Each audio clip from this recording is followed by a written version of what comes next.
Bonjour mes chers balances, je suis ravie de vous retrouver pour votre petite guidance relationnelle, émotionnelle et ou sentimentale pour le mois de juin 2025. Donc vous le savez, il peut y avoir des messages pour vous selon que vous regardiez votre signe solaire, votre ascendant, votre signe lunaire, mais pensez également à regarder votre signe en Vénus, puisque nous sommes sur un tirage relationnel, voire sentimental. De toute façon, vous le savez, vous ne prenez que ce qui vous parle. Et on va commencer par voir avec un petit tarot, un petit peu où est-ce que vous en êtes sur ce mois par rapport à votre vie relationnelle ou sentimentale. Alors, à la coupe, nous avons un 9 de denier et un cavalier de bâton. Alors, le 9 de denier peut nous parler d'une personne du signe du Capricorne, taureau, du Capricorne, pas du tout, d'un signe de terre, taureau, vierge ou Capricorne, pardon.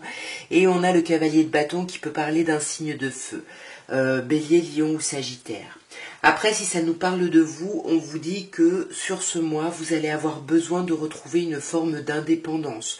Peut-être que ça peut passer par une forme de célibat, assumé, affirmé.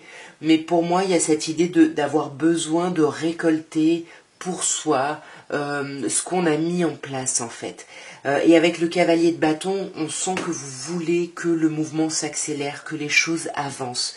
Mais vous avez besoin quand même de garder une forme d'autonomie et d'indépendance sur ce mois au niveau relationnel.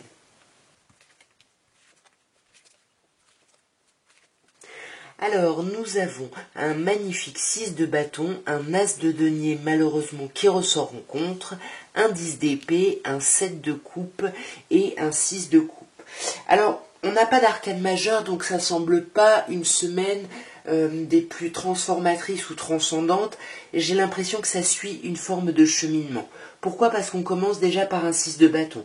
Une carte de victoire. On sent que vous rentrez dans ce mois avec un sentiment d'avoir été entendu, d'avoir été reconnu, même si vous avez utilisé des moyens pas très catholiques, on va dire. C'est-à-dire, même si, voilà, vous vous êtes un peu mis de côté, vous étiez beaucoup dans la réflexion, mais vous n'avez pas exprimé, vous avez pu aussi manipuler un petit peu votre monde ici. Mais en tout cas, ça, c'était pour sortir d'une forme de blocage mental, et là, vous en sortez parce qu'avec le 6 de bâton, vous rentrez dans ce mois, comme je disais, avec un sentiment de réussite et de victoire. Par contre, on a l'as de denier qui ressort ici un peu en opposition. Donc oui, il y a une forme de reconnaissance, de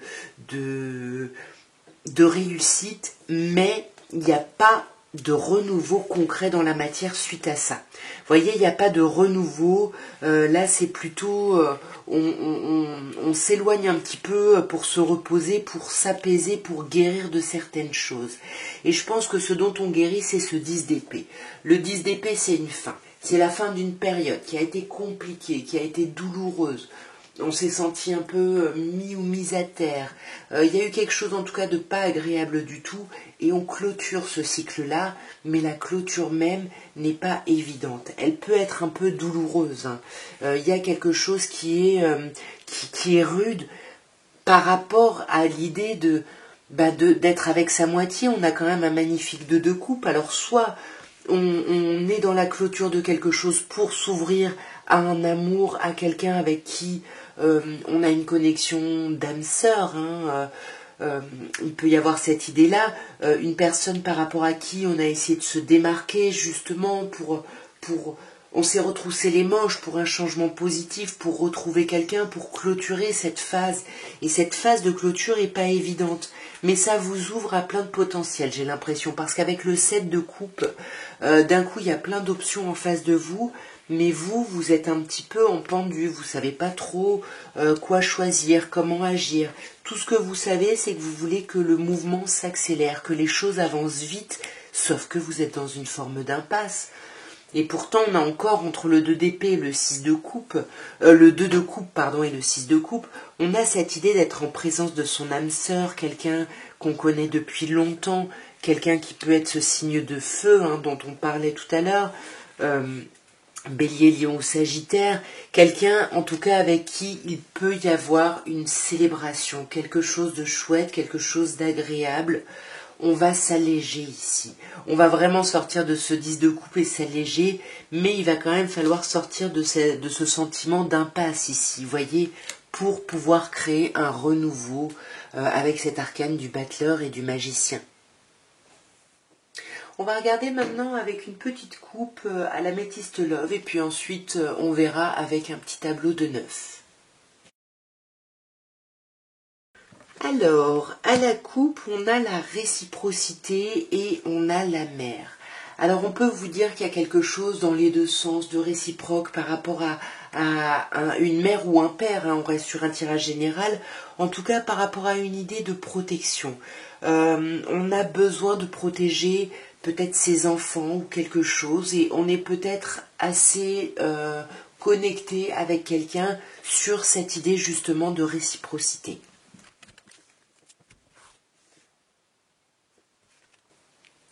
On voit, voyez, que vous avez eu un déclic ou que vous allez avoir un déclic. Hein. Il y a une forme d'épiphanie, de révélation et on a le timing divin. Donc en fait, c'était pas le moment jusque-là, mais là, vous allez avoir le déclic, l'univers va vous aider et va surtout vous aider à sortir d'un trauma de trahison ici. Je pense que c'est ça le déclic. Vous sortez d'un trauma de trahison et vous essayez d'améliorer, alors soit vous-même en travaillant sur vous-même, soit d'améliorer une relation en fait. Vous voulez rendre quelque chose beaucoup plus harmonieux ou beaucoup plus constructif. Et ça, on sent que ça vous obsède. Hein. Vous êtes complètement obsédé par cette chose-là. Du coup, on vous demande ici d'être à l'écoute de vous sur ce mois et puis aussi d'être attentif ou attentive au changement de lune ici. Parce que vous voyez, il peut y avoir un événement sur ce mois de juin au moment d'une pleine lune, d'une nouvelle lune. Hein, regardez bien les dates. Il va y avoir un événement assez rapide par rapport à un questionnement que vous pouvez avoir, qui vous habite, par rapport à une idée de loyauté, de fidélité, de réciprocité. On va quand même clarifier un petit peu. Déjà, ce traumatisme de trahison. C'est ça, c'est super. Vous vous éloignez du traumatisme de trahison, c'est ce que je vous disais. On a le déclic, le timing divin vous aide à l'avoir et vous vous éloignez d'une blessure de trahison et vous améliorez votre vie relationnelle ou sentimentale. En tout cas, vous y travaillez, voyez. Et on a le karma, il y a des choses qui vont vous revenir. Voyez, on a les schémas répétitifs. Il y a des choses qui vont revenir ici pour vous. Mais il y a quand même cette idée d'obsession. Est-ce que c'est un amour envoûtant? Vous voyez, on a l'âme sœur encore là. Enfin, on avait la relation karmique, là on a l'âme sœur. Il y a peut-être quelque chose ici qui vous obsède et il va falloir vous sonder par rapport à l'amour que vous pouvez avoir pour votre autre, pour quelqu'un, ou par rapport à une idée de couple ou d'union, parce que là, on vous parle d'un événement rapide. Les choses étaient en pause, mais là j'ai l'impression qu'on va poser les questionnements carte sur table. Et on a quand même j'attends ton retour. Pour moi, on va exprimer peut-être cette attente-là, ce besoin de fidélité, de loyauté qui met en crise vraiment sur ce mois, hein, qui met en crise parce qu'on se sent humilié. Et on attend que quelqu'un revienne à la communication, sorte de cette forme de superficialité, parce que ce temps d'attente, il est imposé et vous ne pouvez qu'accepter parce que vous n'avez pas d'emprise sur la situation.